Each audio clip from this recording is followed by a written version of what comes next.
Hello people, what's up. मेरा नाम है Vishishta and I welcome you all to yet another session of the Hindu analysis. आज हम discuss करने वाले हैं कि ट्यूसडे, वेंसडे और थर्सडे को क्या क्या हुआ है। तो विदाउट एनी फर्दर डिले फटाफट से शुरू करते हैं। सबसे पहले यहाँ पे न्यूज आ रही है आरजी कर केस, जो कोलकाता गैंगरेप केस हुआ था, उससे रिलेटेड एक खबर आई है जिसमें कि सेशंस कोर्ट ने अपना डिसीजन सुनाया है। तो आइए देखते हैं सेशंस कोर्ट ने यहाँ पे क्या बोला है। तो कोलकाता का जो सेशंस कोर्ट है, उन्होंने संजय रॉय, जिनको कन्विक्ट किया गया था of the rape and murder of RG Kar medical college and hospital में, जो एक ट्रेनी नर्स थी, सॉरी ट्रेनी डॉक्टर थी, उनके रेप एंड मर्डर के लिए उनको लाइफ इम्प्रिजनमेंट की सजा सुनाई गई है by the sessions court. Very high chances कि this will go into appeal and काफी टाइम तक ये अपील में चलता रहेगा। तो this is not the final decision जो होने वाला है, but very high chances again कि ये डिसीजन अपहोल्ड किया जाएगा।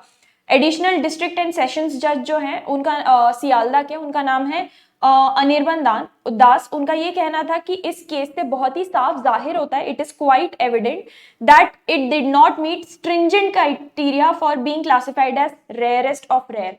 रेयरेस्ट ऑफ रेयर केसेस में कैपिटल पनिशमेंट यानी कि डेथ पेनल्टी दी जा सकती है, लेकिन जज का यहाँ पे कहना था कि ये जो भी क्लासिफिकेशंस होते हैं, जो भी क्राइटेरिया होता है किसी एक केस को रेयरेस्ट ऑफ रेयर बनाने के लिए, जैसे कि फॉर एग्जांपल हम दिल्ली गैंगरेप केस की अगर बात करते हैं, that was rarest of rare. मतलब yes it was a rape case, but जिस तरीके से उसको एग्जीक्यूट किया गया था, जिस तरीके से, मतलब उसमें ऐसे साफ जाहिर हो रहा था कि इंसानों ने इंसानों वाली हरकत नहीं की है, हैवानियत की है। तो it was one of the rarest of rare cases. But यहाँ इस केस में उनका ये कहना है इट्स नॉट अ रेयर, मतलब इसको क्लासिफाई नहीं किया जा सकता as a rarest of the rare case. और ये इनअप्रोप्रिएट होगा कि जो प्रोसिक्यूशन की रिक्वेस्ट थी डेथ पेनल्टी के लिए, कि डेथ पेनल्टी उनको दी जाए, उस रिक्वेस्ट को मानना वुड बी इनअप्रोप्रिएट, ऐसा सेशंस जज का कहना था। टोटल 172 पेज का जजमेंट उन्होंने दिया है। जज ने यह भी कहा है कि उन्होंने इस केस को बाकायदा केयरफुली, बहुत ही अच्छे तरीके से एक एक पॉइंट को कंसिडर किया है और उसके हिसाब से क्राइम की ग्रेविटी, मतलब क्राइम की गहराई को देखते हुए उसके हिसाब से अप्रोप्रिएट पनिशमेंट दिया है, ठीक है, या पेनल्टी दी है। He noted that the court must resist the temptation to bow to public pressure और emotional appeals। उनका ये कहना था कि हम समझते हैं लोगों की भावनाओं को, बट कोर्ट में जो चलता है that is facts and law और फैक्ट्स को मद्देनजर रखते हुए जो क्राइम है उसके अप्रोप्रिएशन में, उसी के, मतलब जितना गहरा क्राइम है उतने ही गहराई का पनिशमेंट हमने यहाँ पे दिया है। हम लोगों की भावनाओं को समझते हैं, लेकिन कोर्ट लोगों की भावनाओं के सामने झुक नहीं सकती है। कोर्ट अपना काम करेगी, which is to uphold the law. अच्छा, यहाँ पे कोर्ट ने 18 जनवरी को मिस्टर जो रॉय हैं उनको गिल्टी साबित किया था under section 64 which is rape and 66 which is causing injury resulting in the death of the rape victim and 103(1) of भारतीय न्याय संहिता विच इज मर्डर। तो इन तीनों सेक्शंस के अंडर उनको गिल्टी साबित किया गया था, मतलब कोर्ट ने करार किया था, और उसी के आगे उन्होंने यहाँ पर उनका पनिशमेंट सुनाया है which is imprisonment for life. अब ये अगेन अपील जाएगी आगे कोर्ट, फर्दर हाई कोर्ट ये कर सकता है कि इसी को अपहोल्ड कर दे इम्प्रिजनमेंट फॉर लाइफ, या हाई कोर्ट उसको फ्लिप करके शायद सेंटेंस चेंज भी कर सकता है, but for that we'll have to stay tuned. फिलहाल के लिए उनको इम्प्रिजनमेंट फॉर लाइफ की सजा सुनाई गई है। अच्छा, next, Trump who is the 47th president of the US, उन्होंने आते ही बहुत सारे चेंजेस ला दिए। इनमें से एक चेंज के ऊपर हमने डिटेल्ड वीडियो भी अपने ही चैनल पे अपलोड किया, आप चाहें तो वहां जाके देख सकते हैं, about the birth right certificate. But यहाँ हम बात करते हैं डोनाल्ड जे ट्रम्प, अभी तक जो कि प्रेसिडेंट नॉमिनेट थे, he was the nominated president. Finally officially he has become the president of United States।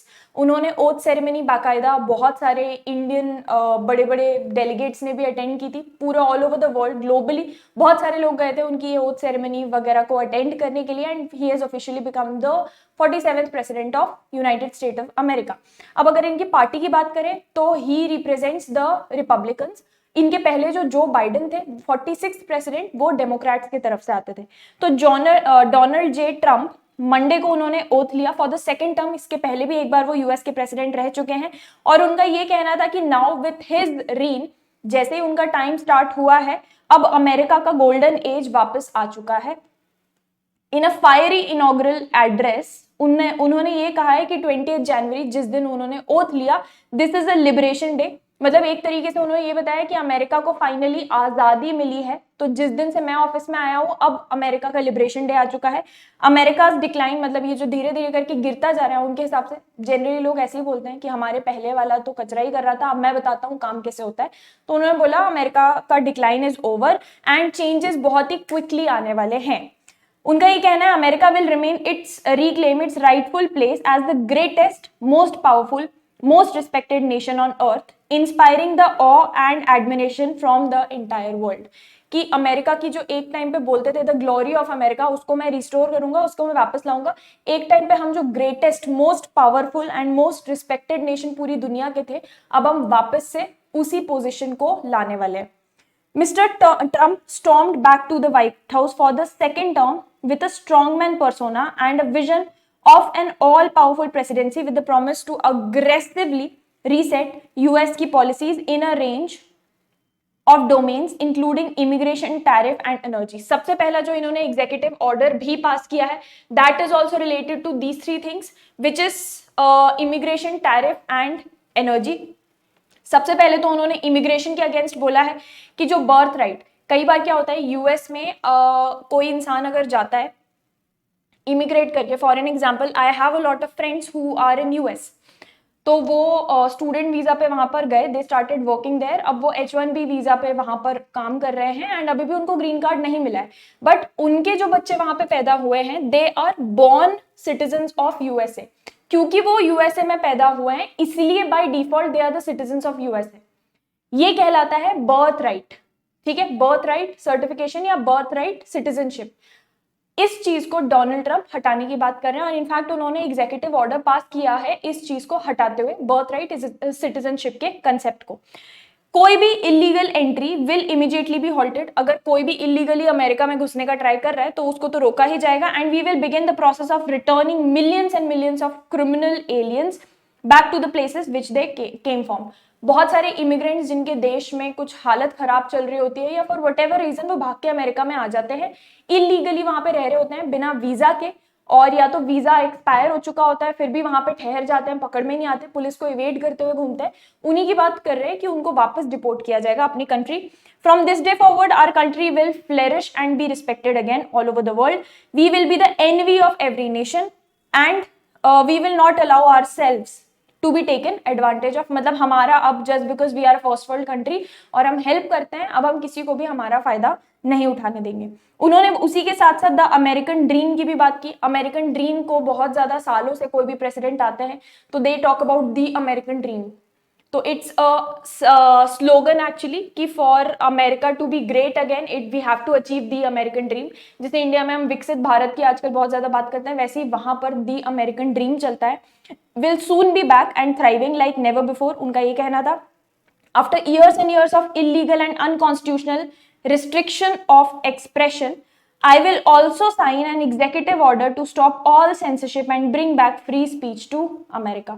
तो उनका ये भी कहना है फ्रीडम ऑफ स्पीच जो बहुत ज्यादा मीडिया सेंसरशिप के कारण रुक गई थी, मैं उसको भी वापस लेकर आऊंगा। पिछले बार भी जब वो आए थे तो उन्होंने ऐसे ही कुछ किया था, ट्विटर पे सब बैन वैन हटा दिया था, जिसको जो बोलना है वो बोल सकता था वहां पे।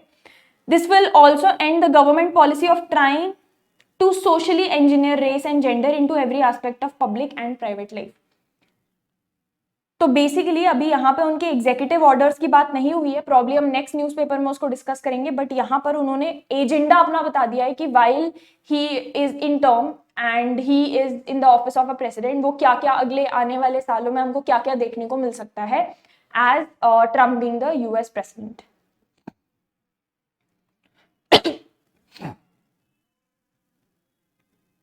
Coming on to the next important one. अब ये सारे आप देख सकते हैं ये पॉलिटिकल न्यूज है, पॉलिटिकल न्यूज आपको नहीं पूछी जाती एग्जाम में, तो हम इन सबको स्किप करते हुए आगे चलते हैं।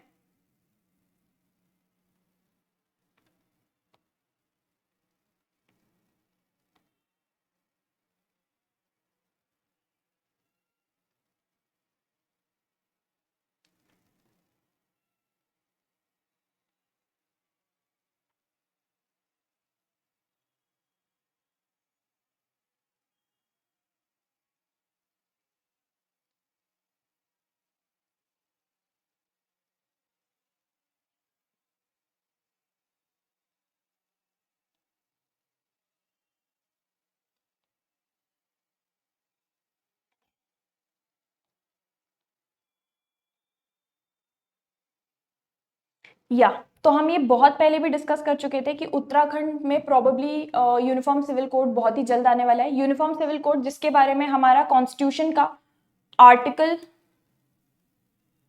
44 बात करता है कि इस तरीके का सिविल कोड जो सारे के सारे रिलीजन्स पर यूनिफॉर्मली एप्लीकेबल होगा। ऐसे जैसे for an example Hindu marriage act अलग होता है, मुस्लिम्स का अलग लॉ गवर्न करता है उनकी मैरिजेस और डिवोर्स को, तो ये सब नहीं चलेगा। एक यूनिफॉर्म सिविल कोड होगा जो सारे रिलीजन्स के इस तरीके के लॉज को गवर्न करेगा, सिविल लॉज को, not criminal laws already uniform है सब में। सिविल लॉज जो फैमिली लॉज स्पेशली हम बात करते हैं वो सबके अलग अलग है, तो वो यूनिफॉर्म हो जाएंगे। अभी तक पूरे इंडिया में ये लागू नहीं हुआ है, बट क्योंकि स्टेट्स ये भी कर सकते हैं कि अपने अपने स्टेट में इसको लगा लें या लागू कर लें, बिकॉज कॉन्करेंट लिस्ट में ये आता है।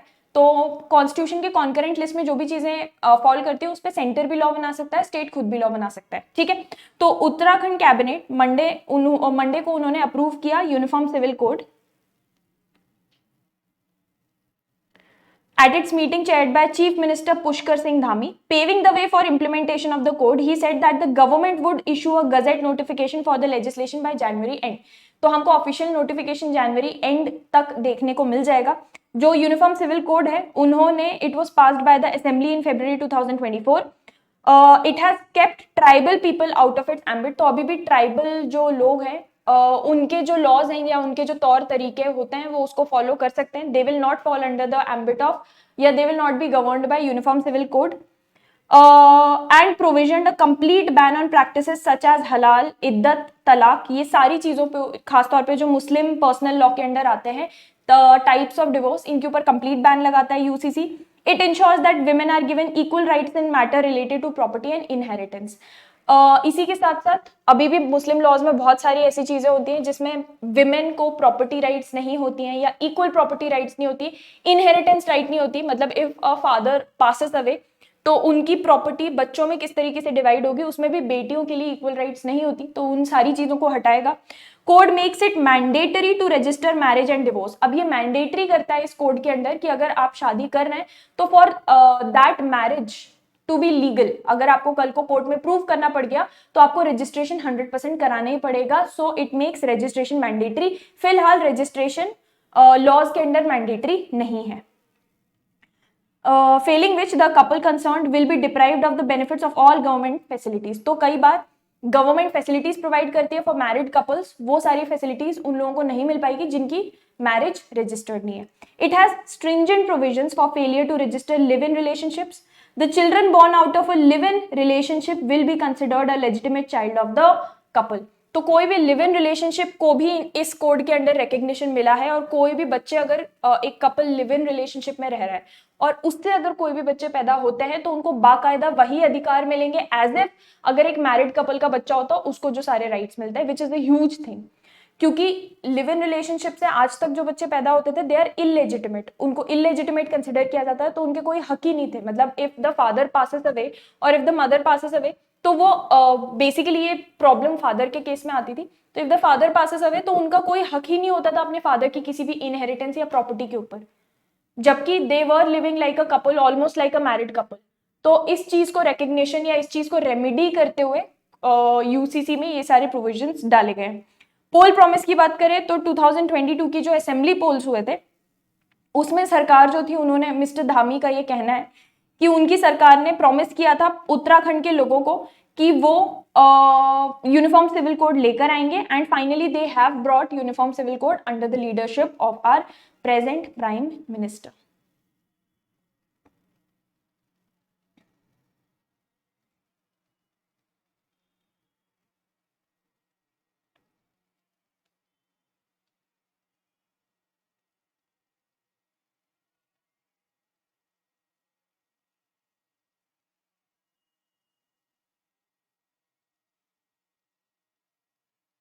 अच्छा, यहाँ पे एक इंपॉर्टेंट चीज है, न्यू दिल्ली में अभी भी कंडीशन काफी खराब है। ग्रैप 2 और 3 लेवल की गाइडलाइंस अभी भी वहां पे लगी हुई है। सुप्रीम कोर्ट ने मंडे को पूछा है ऑफिशियली कि if there was any restriction on the number of vehicles a person could own in the same city, एक ही शहर में रहते हुए एक इंसान कितनी गाड़ियां ओन कर सकता है, क्या इसके ऊपर कोई रिस्ट्रिक्शन है, ऐसा सुप्रीम कोर्ट ने पूछा है। And if there was a law that ensured commercial and residential complexes had enough parking spots. तो ये दोनों ही चीजें सुप्रीम कोर्ट ने गवर्नमेंट से पूछी है कि क्या कोई ऐसा एम्बार्गो मतलब कंप्लीट बैन है और नंबर ऑफ व्हीकल्स एक इंसान रजिस्टर कर सकता है अपने नाम के under, and there are people who buy their second and third vehicles in the same city.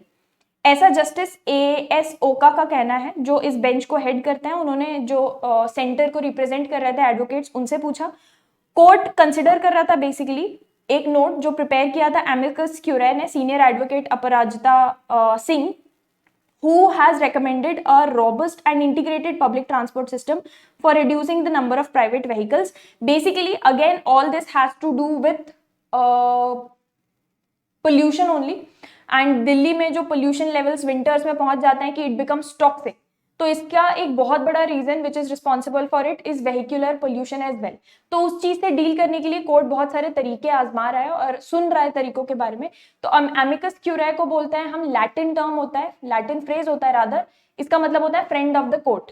तो एमिकस क्यूरे ने कुछ रिपोर्ट सबमिट की है जिसमें बेसिकली ये बताया जा रहा है कि वेहिकुलर पोल्यूशन इज ऑल्सो बहुत बड़े लेवल पे रिस्पॉन्सिबल फॉर दिल्ली का पोल्यूशन।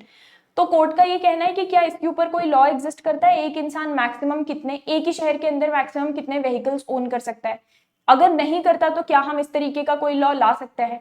प्लस पार्किंग स्पॉट से रिलेटेड भी कि भाई ये अर्थव्यवस्था में भी बहुत ज्यादा बड़ी प्रॉब्लम कॉज करता है। सड़क के किनारे चौड़ी चौड़ी सड़कें बना रखी है लेकिन जगह नहीं चलाने की, क्योंकि साइड में तो लाइन से पार्किंग है। तो पार्किंग स्पॉट्स के लिए भी कोई लॉ एग्जिस्ट करना चाहिए, अगर नहीं करता है तो। इन सब चीजों के ऊपर डिस्कशन हो रहा था।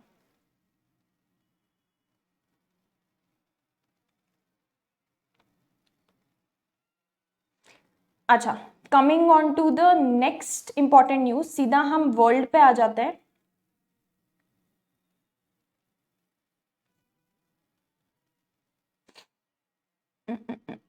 हाँ, बहुत ही बड़ी खबर है ये, पेरिस अग्रीमेंट, जिसके बारे में ऑलमोस्ट हम हर दिन ही डिस्कस करते हैं।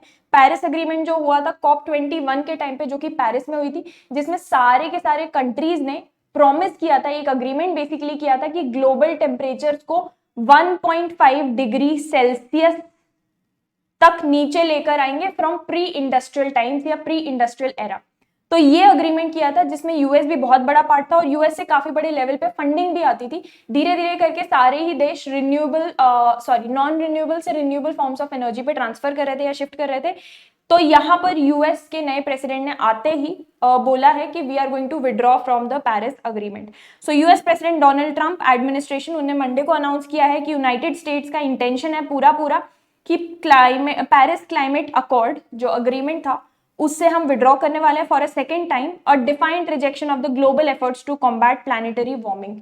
तो ये जो हमारा ग्लोबल वार्मिंग हो रहा है, प्लैनेट में बहुत खराब हालत हो रही है, धीरे धीरे करके साल भर साल रहने लायक भी नहीं बच रहा है। इसमें सारे ही कंट्रीज ने कुछ कुछ प्रोमिसेस किए थे कि हम अपने अपने लेवल पे एफर्ट्स करने वाले हैं इसको रोकने के लिए, और इस तरीके से एक अग्रीमेंट साइन किया था, उसको कहते हैं पेरिस अग्रीमेंट या पेरिस अकॉर्ड। इस पेरिस अग्रीमेंट से यूएस अगर विड्रॉ करता है, मतलब यूएस अपने प्रॉमिस को पूरा नहीं करने वाला, वो पोल्यूशन पे ध्यान नहीं देने वाला है। जो रिपब्लिकन लीडर है उनका कहना है कि उनके एडमिनिस्ट्रेशन ने बाकायदा डिक्लेयर किया है national energy emergency to expand drilling into the world's top oil and gas producer and scrap upcoming stringent pollution standards for cars and trucks. उनका कहना है कि भाई हमको ये टाइमलाइन की, स्पेसिफिक टाइमलाइन की जरूरत नहीं है जो पेरिस अग्रीमेंट बोलता है कि आप साल बताओ किस साल तक आप इतना पोल्यूशन कम कर लोगे या कंट्रोल में ले आओगे। We don't need specific timeline, we already have made promises, हमको पता है हमारी ड्यूटी क्या है, हम कोई स्पेसिफिक टाइमलाइन के ऊपर हमको चलने की कोई जरूरत नहीं। तो उनका ये कहना है कि हम ये नहीं कह रहे we are not going to work towards it, हम ये कह रहे हैं कि हमको स्पेसिफिक टाइमलाइन की जरूरत नहीं है जो पेरिस अग्रीमेंट हमारे ऊपर लगाता है। ठीक है, हम अपने हिसाब से करेंगे, एम हमारा भी वही है, लेकिन वी डोंट नीड एनीवन ऐसे हमारे सर के ऊपर बैठे ताकि वो। ठीक है, अच्छा, यहाँ पे पाकिस्तान का ग्वादर पोर्ट के बारे में अपन ने डिस्कशन किया था, अब यहाँ पे ग्वादर एयरपोर्ट की बात हो रही है। तो पाकिस्तान को ग्वादर एयरपोर्ट का जो पूरा कंस्ट्रक्शन है वो चाइना ने गिफ्ट किया है। पाकिस्तान का कहना है it's a gift from China, और ये पाकिस्तान का लार्जेस्ट एयरपोर्ट है, funded and built in the country's restive southern south west by Beijing, ऐसा ऑफिशियल्स का कहना है। तो इसका नाम है ग्वादर एयरपोर्ट, ये बलोचिस्तान में आता है और ये काफी टाइम से एक बहुत ये जो एरिया है ये बेसिकली यहाँ पे insurgency by separatist demanding autonomy, मतलब ये area was taken over by separatist. तो यहाँ पे एक बहुत ही बड़ा एयरपोर्ट बनाया जा रहा है।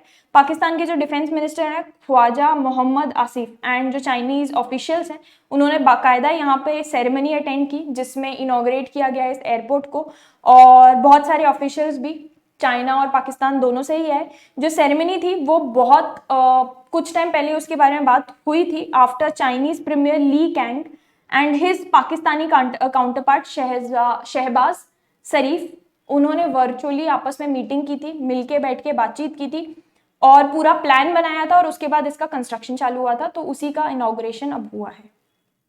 ठीक है, now coming on to the next newspaper. इसी के बारे में मैं लास्ट टाइम बात कर रही थी। ट्रंप ने डिक्लेयर किया है end to US citizenship by birth. तो ये एक एग्जीक्यूटिव ऑर्डर पास किया है आते ही came into office on Monday, और ये ट्यूसडे को इन्होंने एग्जीक्यूटिव ऑर्डर पास कर दिया है जिसमें सिटीजनशिप बाय बर्थ को कंप्लीटली कैंसिल कर दिया गया है और ये लागू हो जाएगा, if I am not wrong 30 या 31 जनवरी से ये ऑर्डर लागू हो जाएगा, which could directly affect thousands of Indian professionals working in the USA under H-1B and other temporary visas who hope to raise their families there।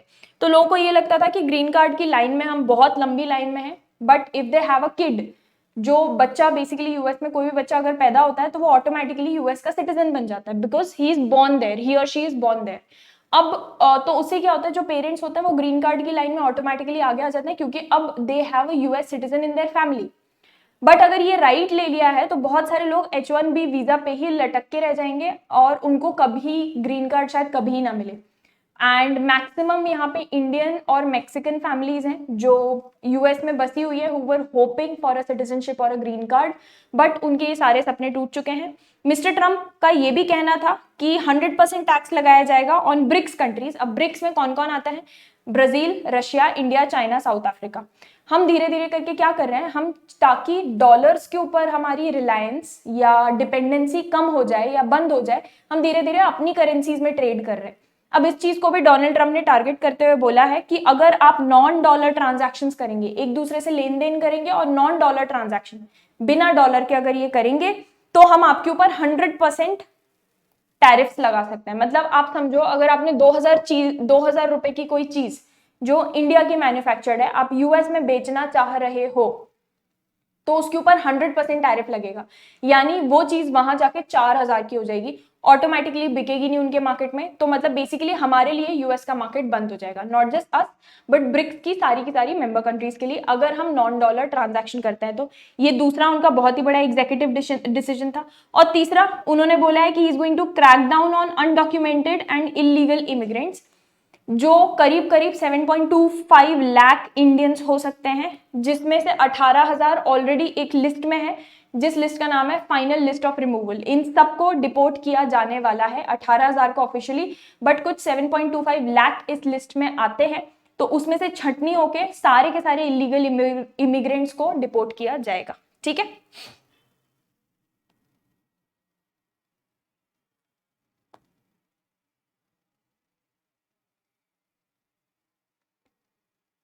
अच्छा, Kerala assembly में जो अभी डिस्कशंस हुआ था उसके चलते केरला असेंबली ने यूनानिमसली, मतलब एक भी ऐसा इंसान नहीं था जिसने इसके अगेंस्ट वोट किया हो, उन्होंने यूनानिमसली एक रेजोल्यूशन को अडॉप्ट किया है और with immediate withdrawal of draft UCC regulations of 2025। और उन्होंने बोला है कि ये रेजोल्यूशन के थ्रू हम जो सेंटर है उनको अर्ज करते हैं, रिक्वेस्ट करते हैं कि प्लीज जो आपने ड्राफ्ट यूजीसी रूल्स बनाए हैं उनको एक बार रिव्यू करें और हमने जो प्रपोज्ड चेंजेस बताए हैं उनको मद्देनजर रखते हुए रिव्यू किया जाए और इंट्रोड्यूस किया जाए एक नया fresh set of guidelines after a thorough consultation with state governments, academics and other stake holders.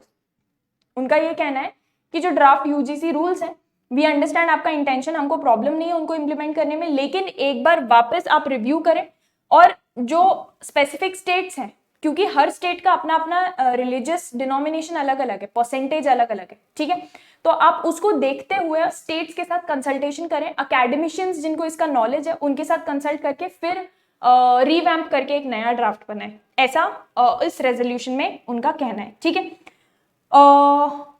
इस डॉक्यूमेंट में बाय द वे जो ड्राफ्ट यूजीसी, ड्राफ्ट का मतलब एक रफ बनाया है, अभी रूल्स बनाए, इंप्लीमेंट नहीं हुआ है, इसको क्रिटिसाइज करते हुए minimum qualification of appointment and promotion of teachers and academic staff in universities, colleges measures for maintenance of standards of higher education, इस तरीके के रेगुलेशंस हैं, इसको क्रिटिसाइज किया गया है कि इसमें से एक्सक्लूड किया जा रहा है स्टेट गवर्नमेंट को, जो कि बहुत ही बड़ी की डिसीजन मेकर है। तो ये सारे जो वाइस चांसलर्स बेसिकली अपॉइंट होंगे यूजीसी की गाइडलाइंस के अंडर, उसमें स्टेट का कोई रोल ही नहीं रखा जा रहा है। जो नए ड्राफ्ट आए पूरा का पूरा कंट्रोल सेंटर का है, तो उनका ये केरला का ये कहना है और मेरे ख्याल से बाकी स्टेट्स भी यही कहेंगे कि please consider this again, and state बहुत ही बड़ा की डिसीजन मेकर होता है, you can not keep them out of the decisions.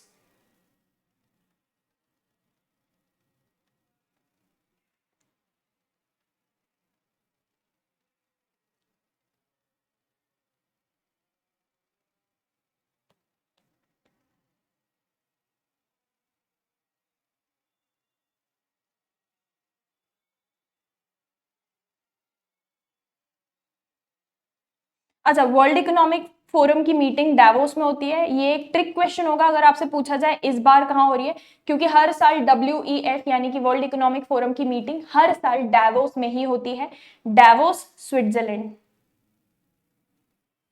Just give me a second. Hello,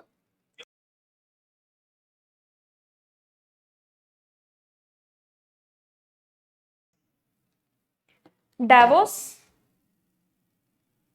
Switzerland, ठीक है। तो on the second day of world economic forum की meeting जो डावोस में हो रही है, आंध्र प्रदेश के chief minister N Chandrababu Naidu, उन्होंने एक इस स्पेशल सेशन को एड्रेस करते हुए बोला, उन्होंने बात की बेसिकली ग्रीन इंडस्ट्रियलाइजेशन के ऊपर। अगर हम ग्रीन इंडस्ट्रियलाइजेशन की बात करते हैं तो हम सबसे ऊपर बात कर रहे होते हैं सस्टेनेबल डेवलपमेंट की। सस्टेनेबल डेवलपमेंट या ग्रीन इंडस्ट्रियलाइजेशन क्या होता है? बेसिकली इसका मतलब होता है कि हमको इंडस्ट्रियलाइजेशन या ग्रोथ इस तरीके से करनी है, चाहे वो हेल्थ केयर सेक्टर में हो, चाहे वो IT सेक्टर में हो, या किसी भी और इनोवेटिव सेक्टर में हो, हमको ग्रोथ इस तरीके से करनी है कि फ्यूचर जेनरेशंस कॉम्प्रोमाइज नहीं होना चाहिए, या future of the earth compromise नहीं होना चाहिए, कि बेसिकली अंधाधुंध जो पोल्यूशन करती है इंडस्ट्रीज, इस तरीके से अब हम इंडस्ट्रियलाइजेशन नहीं कर सकते। We need to give special attention towards to moving towards green industrialisation. सिर्फ इतना सा एड्रेस था उनका। अच्छा, संभल मस्जिद के ऊपर भी अपन ने काफी डिटेल में डिस्कशन किया था। अगेन इसके ऊपर एक सेपरेट वीडियो अवेलेबल है on the channel itself, yes academy for law, अगर आप डिटेल में जानना चाहते हैं तो फाइनली यहाँ पे एक जुडिशियल पैनल जो सेटअप की गई थी, judicial commission by Uttar Pradesh government, और जिसको कोर्ट ने बोला था ये सेटअप करने के लिए, वो गए हैं संभल मस्जिद, और संभल में गए हैं बेसिकली इंस्पेक्ट करने के लिए कि वहां पे जो भी क्लैशेस या कम्युनल वायलेंस हो रहा है हिंदूज और मुस्लिम्स के बीच में स्पेसिफिकली, वो उसका रीजन क्या है एंड उसको किस तरीके से सॉल्व किया जा सकता है, कैसे सॉर्ट किया जा सकता है। प्लस जिस जिस एरिया में बहुत ज्यादा असर पड़ा है इस चीज का, वहां पर वो विजिट भी करने वाले हैं।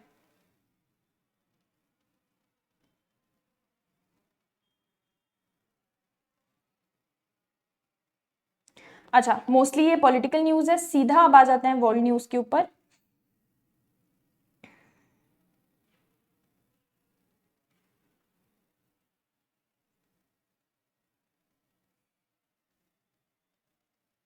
जैसे ही ट्रंप की स्वेरिंग इन सेरेमनी हुई, वैसे ही चाइना के जी जिनपिंग ने और रशिया के पुतिन ने, उन्होंने रीआइटरेट किया है कि they have a very strong tie.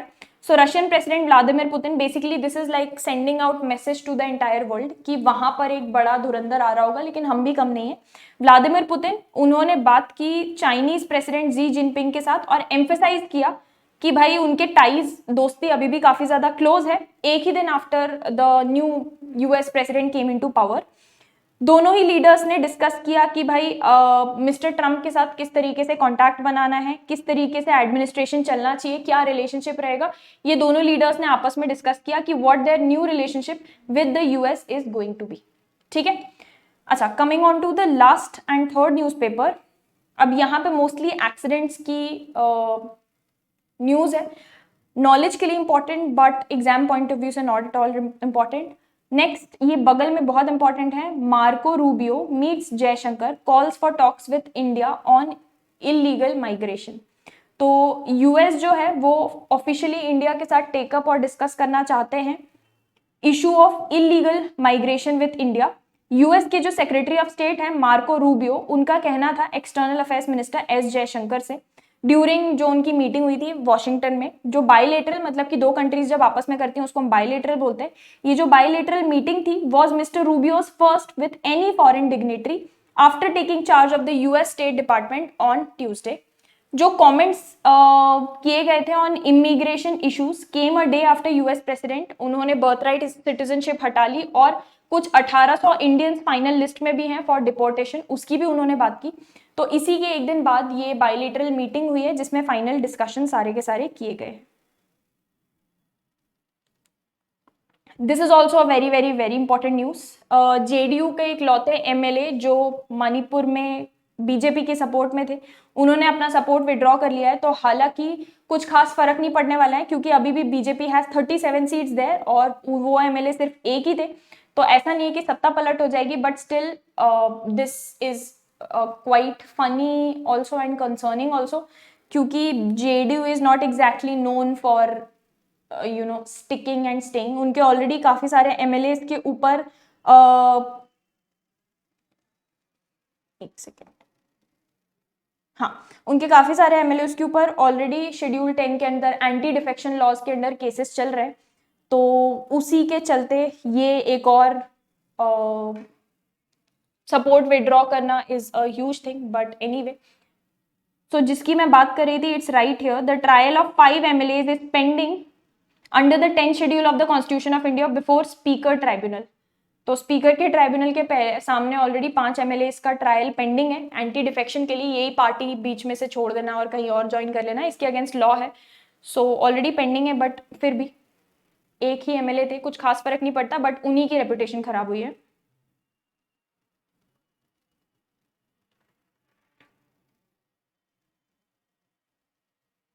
Coming on to the next important news.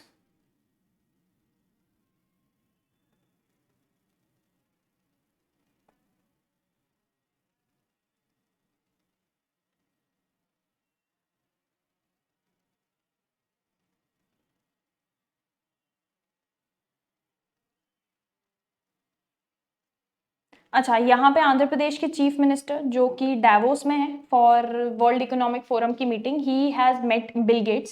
So on the 3rd day of his visit to Davos for the world economic forum summit, Andhra Pradesh chief minister N Chandrababu Naidu, इन्हीं के address को हमने पिछले newspaper में discuss किया था। He held talks with the heads of leading companies to attract investment to the state, to Andhra Pradesh, and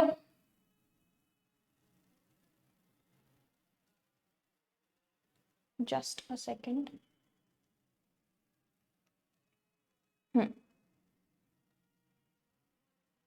हाँ, and he met Bill Gates as well, who is of course the founder of Microsoft in Davos. इस discussion के during, इस meeting के during उन्होंने काफी सारे की topics discuss किए, जिसमें से सबसे बड़ा था AI यूनिवर्सिटी जो ओपन की जा रही है and centre for excellence for health and making Andhra Pradesh the gateway to south India. इस चीजों के बारे में डिस्कस की। माइक्रोसॉफ्ट से रिलेटेड भी काफी सारे डिस्कशन हुए कि production unit and all that being opened in Andhra Pradesh, and they had such kind of innovation and development related discussions.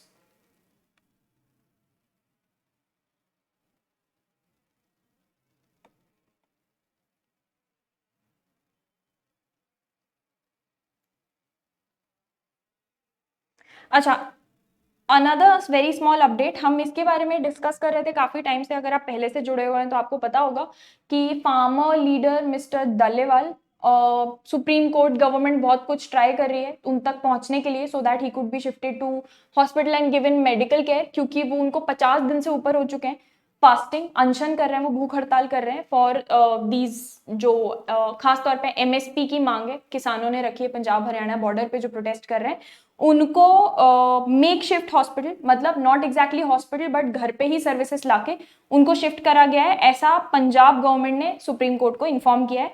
तो सुप्रीम कोर्ट ने रिकॉर्ड किया है submission of the Punjab government की फार्मर्स लीडर जगजीत सिंह डलेवाल, उन्होंने फाइनली मेडिकल एड एक्सेप्ट कर ली है और उनको एक मेकशिफ्ट बनावटी हॉस्पिटल में जो 50 मीटर दूर है जहां वो प्रोटेस्ट कर रहे हैं वहां से वहां पे शिफ्ट किया गया है. Finally basically it is a positive step at least and they are hoping for a positive outcome as well. ठीक है, so I guess that's all for today and next we are going to meet on the upcoming Tuesday जब हम discuss करेंगे Friday, Saturday, Sunday और Monday को क्या क्या हुआ है. So stay tuned. Thank you for joining me in today session. I will C you guys again very very soon. This is विशिष्टा साइनिंग ऑफ.